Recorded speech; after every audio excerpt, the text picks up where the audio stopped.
18 సంవత్సరాల క్రితం మొట్టమొదటి తెలుగు శాటిలైట్ ఛానల్లో ప్రాణం పోసుకున్న జర్నలిస్ట్ డైరీ కార్యక్రమం ఇప్పటికీ ఇంకా కొనసాగడానికి కారణం ప్రేక్షకుల ఆదరణే. ఇంటా బయట లక్షలాది మంది అభిమానుల్ని సొంతం చేసుకున్న ఈ జర్నలిస్ట్ డైరీలో వేల కొద్దీ అనుభవాలు రాసుకుంటూనే వస్తున్నాను. ధర్మపీఠం, స్పాట్లైట్, ఫోకస్, జిందగీ ఇటువంటి ఉపశీర్షికలు ఎన్నైనా దాని మాతృకం మాత్రం ఒక్కటే, అదే జర్నలిస్ట్ డైరీ.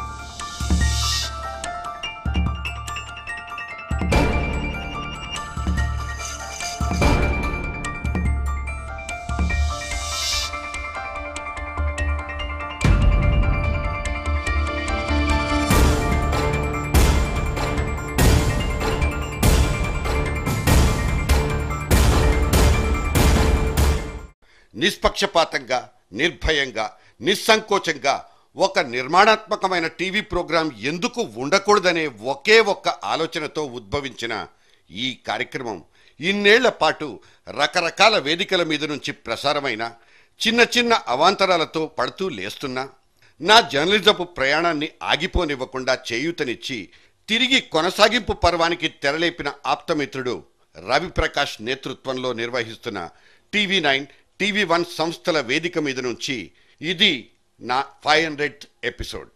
నా వృత్తి జీవితంలో ఇదొక గొప్ప అనుభవం. ఇక్కడే ఈ ప్లాట్ఫామ్ నుంచి నా ప్రొఫెషనల్ లైఫ్లో గుర్తుంచుకోదగిన జ్ఞాపకాల్ని, నేను నేర్చుకున్న పాఠాల్ని చెప్పుకోవాలనుంది.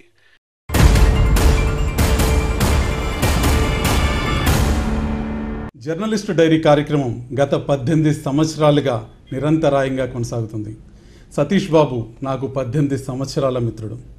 అనేక సాయంత్రాలు మేము కూర్చుని తెలుగునాట జర్నలిజం శైలి ఏ విధంగా ఉండాలి, పాత్రికేయ వృత్తి ఏ విధంగా సాగాలి, తెలుగునాట ఆ రోజు తొలినాళ్లలో అడుగుపెట్టిన ఎలక్ట్రానిక్ జర్నలిజం ఏ విధమైన పోకడలు పోవాలన్న విషయం గురించి చర్చిస్తుండేవాళ్ళం.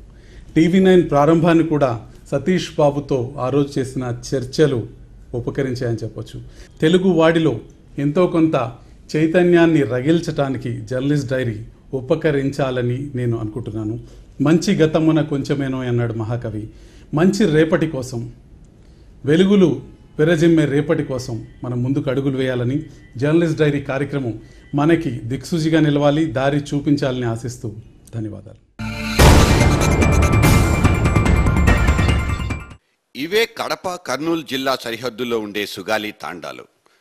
ప్రతిరోజు ఈ తాండా మహిళలు పనికెళ్ళాలి. పనికెళ్ళాలంటే పిల్లలు అడ్డం. పిల్లల్ని తీసుకెళ్తే పనికి రానివ్వరు. పని దొరక్కపోతే ఇక ఆ రోజంతా పస్తులే. ఈ పస్తుల బారి నుంచి బయటపడాలంటే ఈ అభాగిన్లు ఎంచుకున్న మార్గం ఇది.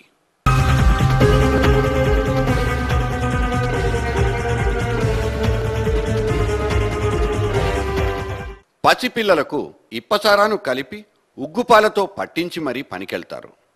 తల్లులు పని నుంచి తిరిగి వచ్చేంత వరకు ఈ పిల్లలు అలా మత్తులో జోగుతూనే ఉంటారు.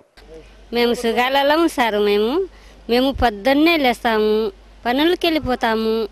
మాకు చిన్న పిల్లలు ఉంటారు. అక్కడ మేమేం చేస్తాము, వాళ్ళకి ఉపసారాన్ని తెప్పించి తాపేసి పండబెడతాము, పనులకు వెళ్ళిపోతాము సారు.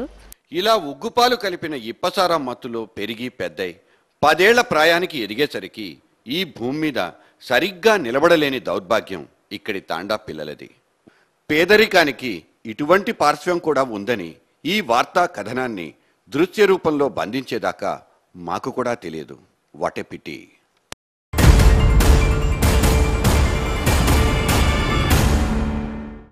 జర్నలిస్ట్ డైరీ అనే శీర్షికే నాకు బాగా నచ్చింది. మనం అంతకుముందు స్వాతంత్ర సమరంలో ఉన్నటువంటి పెద్ద పెద్ద నాయకులు వాళ్ళు జైల్లో ఉన్నప్పుడు రాసుకున్న డైరీస్ని ప్రిజన్ డైరీస్ అన్నారు, జైల్ డైరీస్ అన్నారు. కానీ ఇది జర్నలిస్ట్ డైరీ. జర్నలిస్ట్ డైరీ ఒక జర్నలిస్టుగా సమాజంలో రాజకీయంగా, సాంస్కృతికంగా, సామాజికంగా, ఆర్థికంగా జరుగుతున్నటువంటి అనేక పరిణామాలను నిశితంగా పరిశీలించడం ఒకటి, దానిని కేవలం రాత కాకుండా దాన్ని దృశ్య రూపంగా అంటే టెలివిజన్లోకి దాన్ని తీసుకొచ్చి చక్కటి భాషతోటి ఒక వ్యాఖ్యానం.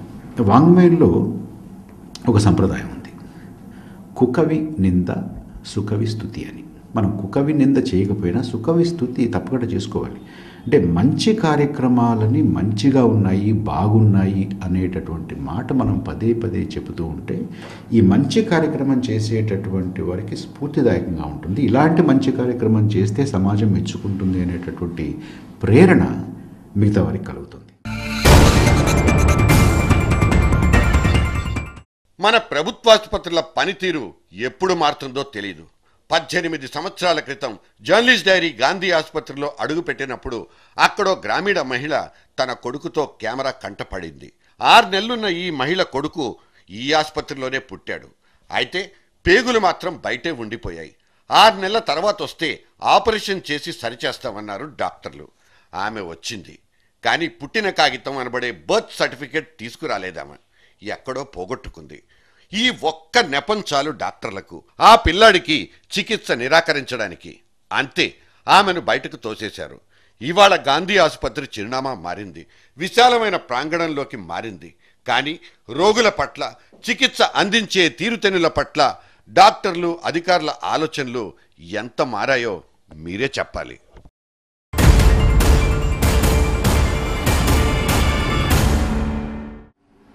జర్నలిస్ట్ డైరీ అంటూ తనదైన ఒక ముద్ర మొత్తం ప్రపంచంలో ఉన్న తెలుగు వాళ్ళందరి హృదయాల మీద ఒక ముద్ర గుద్దారు సతీష్ బాబు గారు.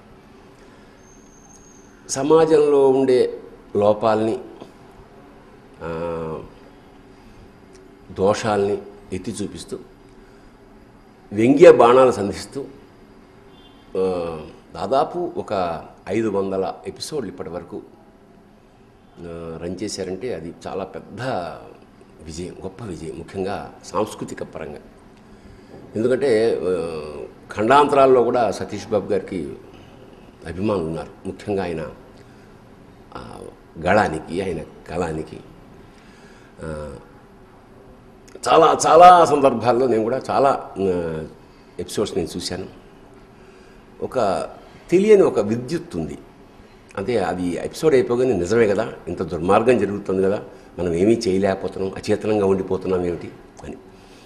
ఇది ఎవరినైతే ఉద్దేశించి ఇది చెప్పారో ఈ ఎపిసోడ్స్ అన్నీ, వాళ్ళకి మాత్రం ఇంకా దున్నపోతు మీద వానబడ్డట్టుగానే ఉందని అనిపిస్తుంది. ఈ ప్రస్తుతానికి ఇది మిరియాల కషాయం లాంటిది మాత్రమే. భవిష్యత్తులో సతీష్ బాబు గారు దీన్ని శస్త్రచికిత్సగా కూడా చేస్తారని మనస్ఫూర్తిగా ఆశిస్తూ, Satish Babu garu, you are great, all the best. ఇంటర్వ్యూలు చేయటం నా వృత్తిలో ఒక భాగమైతే కొంతమందిని ఇంటర్వ్యూలో అడిగే విషయాలు అవతలి వ్యక్తులకు అసహనాన్ని, కోపాల్ని తెప్పించేవి. ఇక కొన్నిసార్లు అయితే కొంతమంది ఇంటర్వ్యూలు అంత సులువుగా దొరికేవి కావు. రోజులు నెలలు ఆగాల్సి వచ్చేది. జర్నలిస్ట్ డైరీ పేజీల్లో ఒక అరుదైన సంఘటనే ఎంపీగా మారిన చంబల్ బందిపోటు పూలందేవ్ విషయంలో గుర్తుకొస్తోంది. ఆమె పార్లమెంటు సభ్యురాలైన తర్వాత ఢిల్లీలో ఇంటర్వ్యూ కోసం వెళ్ళాను. నాకు తెలిసిన ఒక సీనియర్ జర్నలిస్ట్ ఒక ఆవిడకు ఆమెతో పరిచయం ఉండేది. నా కోసం ఇంటర్వ్యూ ఇవ్వాల్సిందిగా ఆమె పూలన్కు ఫోన్ చేసింది. అటువైపు నుంచి పూలన్ ఇంటర్వ్యూ కావాలంటే 50,000 ఇవ్వాలంటూ అడిగేసరికి ఆశ్చర్యపోవడం ఆమె వంతైంది. ఇంటర్వ్యూ ఇవ్వననే వాళ్ళను చూశాను కానీ ఏకంగా డబ్బులు అడిగిన వాళ్ళను మనం చూసుండవు.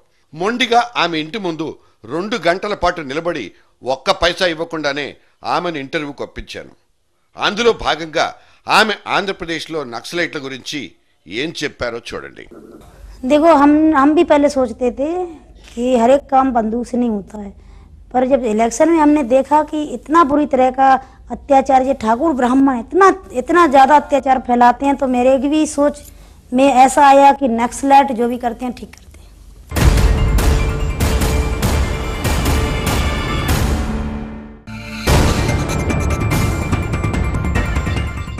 మహబూబ్ నగర్ జిల్లాలో అదో మారుమూల పల్లె. ఆ ఊరి జనంలో దాదాపు సగం మంది రైల్వే స్టేషన్ ప్లాట్ఫామ్ మీద రైలు కోసం పడిగాపులు కాస్తున్నారు. వాళ్ళ చేతుల్లో బిందెలు. ఆ రైల్లో పక్కూరికి వెళ్ళి అక్కడి నుంచి మంచినీళ్లు పట్టుకుని మళ్లీ తిరుగు ప్రయాణం. రైలు రాగానే పొలోమంటూ బిందెలు పట్టుకుని ఇక్కెళ్లే ఆ జనాల్ని చూస్తే ఆశ్చర్యంతో పాటు వాళ్ళకా గతి పట్టించిన ఏలిన వాళ్ల మీద కోపం కూడా వచ్చేసింది. ఉద్యోగాలకు వెళ్లేవాళ్ళు, స్కూళ్లకు వెళ్లే పోరగాళ్లు, పాలేరుతనంతో బతుకులిచ్చేవాళ్లు, కూలీనాలీ చేసుకునే పేదవాళ్లు ఈ మానవపాడనే ఊరి మానవీయ కథనానికి ఆనాడు ఆస్కారం కల్పించింది.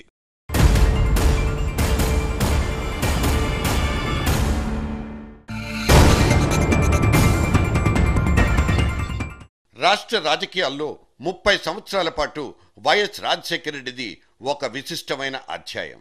దాదాపు 6 ఏళ్ల పాటు ఆయన ముఖ్యమంత్రిగా పనిచేసిన సమయం ఒక అధ్యాయమైతే, అంతకుముందు ప్రతిపక్ష నాయకుడిగా కాంగ్రెస్ పార్టీలో నిత్య అసమ్మతివాదిగా ముద్రపడిపోయిన అధ్యాయం ఇంకోటి. వైఎస్ తండ్రి రాజారెడ్డి మైనింగ్ కార్యకలాపాల మీద అప్పట్లో ఫిర్యాదులు వెల్లువెత్తేవి. అసెంబ్లీ హౌస్ కమిటీ కూడా ఈ కంపెనీ వ్యవహార శైలిని తప్పుపట్టింది. నటరాజన్ కమిషన్ విచారించి దోషిగా నిర్ధారించింది. ఇవాల్టి గాలి జనార్దన్ రెడ్డి మీద ఎటువంటి ఆరోపణలైతే వచ్చాయో సుమారుగా అవే ఆరోపణలు వైఎస్ కుటుంబం మీద కూడా వచ్చాయి. రాజారెడ్డికి కేటాయించిన మైనింగ్ భూముల్లో కాకుండా పక్క భూముల్లో అక్రమంగా మైనింగ్ చేశారన్నది ఆరోపణల సారాంశం. అప్పట్లో ఆయన ఇదే విషయం మీద జర్నలిస్ట్ డైరీకి అనుబంధంగా ఉన్న ధర్మపీఠం కార్యక్రమానికి పిలిచి అడిగినప్పుడు ఆయన ఇలా వివరణించుకున్నారు. రుజువులు చూపించకుండా ఆఖరి పారాగ్రాఫ్లో ఫైండింగ్లు ఇచ్చిన విషయం వాస్తవమే. ఆ ఇచ్చిన ఫైండింగ్లు మటుకు బేస్ చేసుకొని మరో కాంగ్రెస్ ముఖ్యమంత్రి, అంటే అంతకుముందు ఇంకో కాంగ్రెస్ ముఖ్యమంత్రి నాకు వ్యతిరేకంగా రుజువులు లేకుండానే ఫైండింగ్స్ ఇప్పించేంత ఏర్పాటు చేయగలిగాడు. మరో ముఖ్యమంత్రి ఆ ఫైండింగ్స్ ఆధారం చేసుకొని ఆ మైనింగ్ సబ్లీజెస్ ఆ కంపెనీకి క్యాన్సిల్ చేయించగలిగాడు. కేవలం కక్ష సాధింపు చర్యలు తీసుకోవాలనే ఉద్దేశంతో వీరు చేస్తున్న కార్యక్రమాలు తేట తెల్లంగా బయటపడుతున్నాయి. చట్టపరంగా తాను చేయగలిగిన కార్యక్రమాలు చేస్తుంది. ఒకవేళ ఆలస్యంగా అయినా కూడా రావాల్సిన న్యాయం మా తండ్రి గారు పార్ట్నర్గా ఉన్న కంపెనీకి ఖచ్చితంగా వస్తుందని చెప్పి నేను అనుకుంటున్నా. నాకు తెలిసిన మేరకు వాళ్ళు ఏ విధంగా తప్పులు చేయలేదు, ఏ విధంగా అన్యాయాలు చేయలేదు.